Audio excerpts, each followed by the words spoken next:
out! I am the Bearded Penguin, and welcome back to Kerbal Space Program, Collaborative Warfare.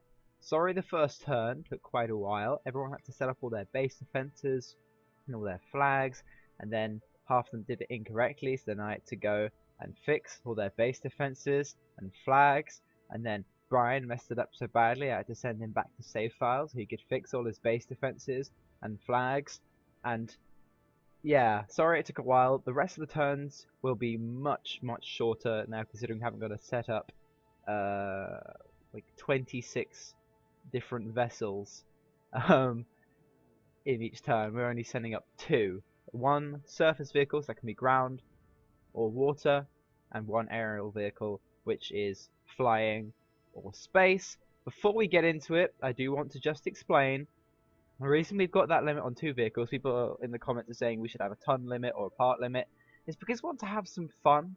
We just trust each other not to build ridiculous behemoths. Apart from Twitchi, he was allowed to build one at the KSP because everyone wants it. We just trust each other not to do that, and we want to be able to be free to build whatever we want. So we thought about a ton limit, but then we just thought, it's just come on, make it a bit fun. Come on, we should be allowed to be as creative as we like. So today is the first turn where we're allowed to take aggressive actions. But as a keeper of the peace, I would never descend to such a low level. That's why I'm going to steal someone's satellite. So we need a spy sat. But I also want to destroy other nations' capabilities to have spy satellites. Now the only person who didn't launch a satellite was SpaceGameJunkie, the Velox. He launched a plane, I believe, which he's going to use later. Now, Tape launched a SpySat, and so did Twitchi. But apparently it's a weather satellite, apparently. Now, Tape is a much more immediate threat. Now, you see, Twitchi, he's communist, but Tape is a Nazi. Now, I'm like the British Empire here. In World War II, communism was seen as a more immediate threat as Nazism, but people like Winston Churchill knew that the Nazis were a much more immediate threat than the communists, and that's why eventually they did ally with Soviet Russia to destroy Nazi Germany, because they were a much more immediate threat. So that's what I'm going to try and go for. I'm going to try and ally with Twitchi to destroy Tape, because he is dangerous. So we're not going to launch our own spy satellite. We're going to nick Tape's satellite. This is going to be very amusing. And here's what we're using to do it. Named it the Hermes, after the Greek god of thieves. Hermes was the god of a few other things, but since we're nicking a satellite, I thought it was quite appropriate. So I'll show you the crew. We've got John B, as our pilot. We've got Bob, who's our only badass Kerbal that's actually part of the Penguin Empire. He's our scientist. And we've got 2 engineers to reprogram the satellite. So we're going to target Tape's satellite. We're launching from the Great Escape, which if we time warp round, has got a perfect placement on the planet to launch to it. All we have to do is launch pretty much normally into the east, and we'll end up in pretty much exactly the correct orbit, which is quite lucky. Because Tape didn't put his into a polar orbit, he just put it into an orbit that goes over his enemies. So that's why I allowed it. I didn't get him to relaunch it, because it does go over pretty much all enemy territory, even though it doesn't go over all of it, and it ignores me, so he doesn't get to look at my stuff. Which also means I don't get to look at his stuff, but I might change its orbit if I have enough fuel. I'll explain what all of this stuff does once we get into orbit. So, to space.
we go. The Hermes is in orbit. For some reason our solar panels are overheating. We had a few instances of overheating during the launch, but nothing catastrophic. Now I believe this is as good a time as any to explain exactly what the Hermes can do. I've kind of forgotten the action groups though, I think. Yeah, there we go. So, we open this cargo bay. It kind of clips through the turrets, just sort of ignore that. There's no way to avoid that. Here's our robot arm, which is going to hinge out, extend our grabber, and then we can grab the satellite. So we'll just close that. We'll draw it into the cargo bay, close it, set all this weaponry and everything on guard mode, so it's really well defended. And then this cockpit section will detach. We'll use these small separatrons to return back to Kerbin. And all of our heroic Kerbals. Oh well, that guy's got a beard! I like that one. That guy is... I respect that Kerbal. Anyway, so I don't know if Tape's satellite is guarded or not. If it is, then it won't have particularly heavy defenses and we'll just destroy it. Which will be a shame, but at least we will have done something. Best outcome is that it doesn't have any defenses, so we can just run up to it, grab it, and nick it, which is going to be really, really amusing. I mean, he's probably not going to be particularly happy that I nicked his satellite, but... I mean, I'm not openly declaring war on him, and I've got a very good plan to try and deceive him so he thinks it was someone else. But we're going to start our planning maneuvers to actually get to his satellite. We're in a higher orbit so that it catches up on us, and I'll see you when we get a bit closer. Okay, we're approaching the spy sat, 10 kilometers out and closing pretty rapidly. So we want to get our vector facing away from the target so we can slow down and get a little closer. I think we've got quite a fast incoming velocity. With the amount of fuel we have left, we won't be able to change its orbit or anything fancy, but it's fine. As long as we nick it, that's all that really matters. Right, I don't really like these pilot controls. They always overshoot and they annoy me. Right, I much prefer to do it myself. I mean, yeah, John B, you're good, but I think I'm a better pilot than you. No offense, little guy. Okay, here we go. 5 kilometers, that's the new load range. And we've got a ½ kilometer intercept distance. So, we're going to start slowing down pretty much now.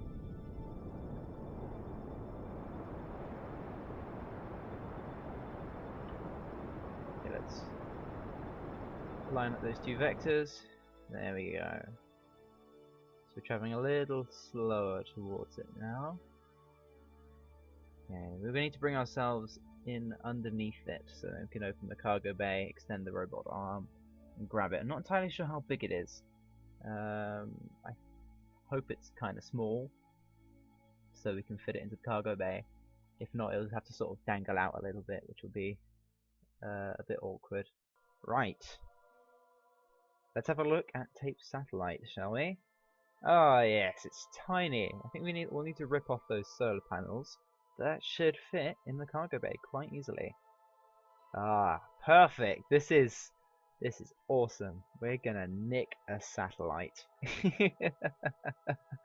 Oh, this is hilarious. This is actually very funny. Okay, we need to retract these panels. And which way do we need to? We need to turn this way. Right, we need to get underneath it before we extend the arm. Actually, let's just extend the arm in a sec. Okay, there we go. Let's line ourselves up so we can grab it from underneath. There we are. Okay, right. Nope. There we go. Hinge. Which way do you want you going? There we are. Okay. Bring the arm round. And extend the cylinder. Oh, this is awesome. And then what we have to do is arm the grabber. Ah! Oh, this is so cool. We're nicking a satellite. I never imagined I'd be doing this. I think this ship is kind of overkill for this mission, but meh. You know, we're overstated in everything we do. One thing, we specialized in space technology. That's our empire's speciality. Tape specializes in just military technology in general.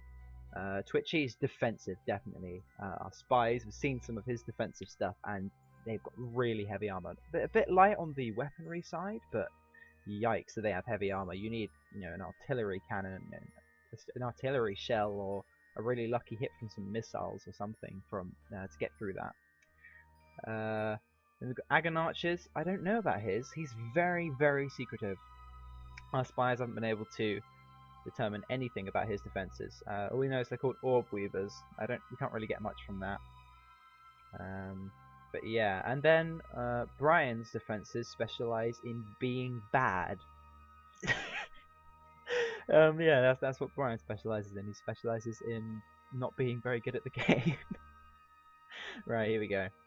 Okay, here we go, here we go, here we go, here we go. Oh, this is so cool. Okay, and we got it! Yes, we got it! Oh, that's awesome. Right, before we send it into the bay, we need to send out one of our engineers. We'll send out Largely. I think she downs a bit too much of the old beer. She has to do the very, very delicate operation of removing these solar panels so it can fit into the cargo bay. There we are. It's a very delicate operation. It requires years of training and lots of expertise.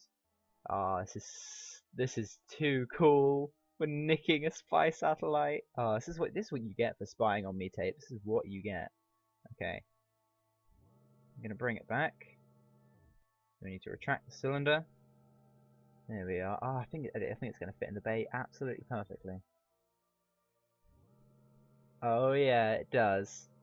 Hallelujah! Oh yeah. Perfect. That is absolutely perfect. Okay, there we go. Right, there we go. We'll close the bay around that. Let's rename the vessel.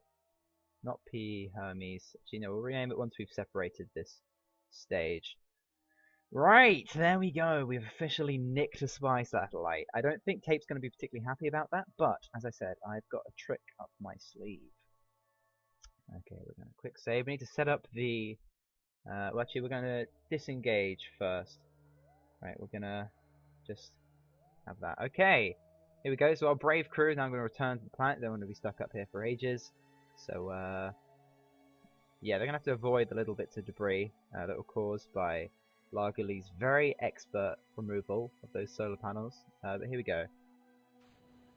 Oh, come on. There we go. Okay, so we don't want to return to Kerbin yet. They have to wait until we're actually going over my land. But here we go. So we're going to set up Team A, show guard menu, guard mode, engage. Guard range, 5 kilometers, field of view 360, scan interval, have it like 2. So it's more of a deterrent. I mean, these are vectoring missiles, but they're not particularly accurate in space. Space missiles aren't particularly good. These cannons have got blind spots.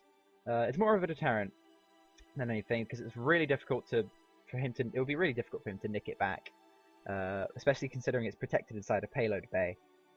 So if Tape does try and nick it back, he's going to get quite a surprise. And I believe we need to rename this. It's got 2 remote guidance units in case it blows up the back or it blows up the front, Okay, rename vessel. PE. Brian did it. Yeah. It's flawless. Wait, no, who did... Yeah, we'll just say Brian did it. Yeah, that's SpaceGameJunkie. We're going to blame it on Brian. He'll never suspect a thing. He will never suspect a thing. That is just pure genius right there. Okay. Bye, SpySat. Love you. Whoosh!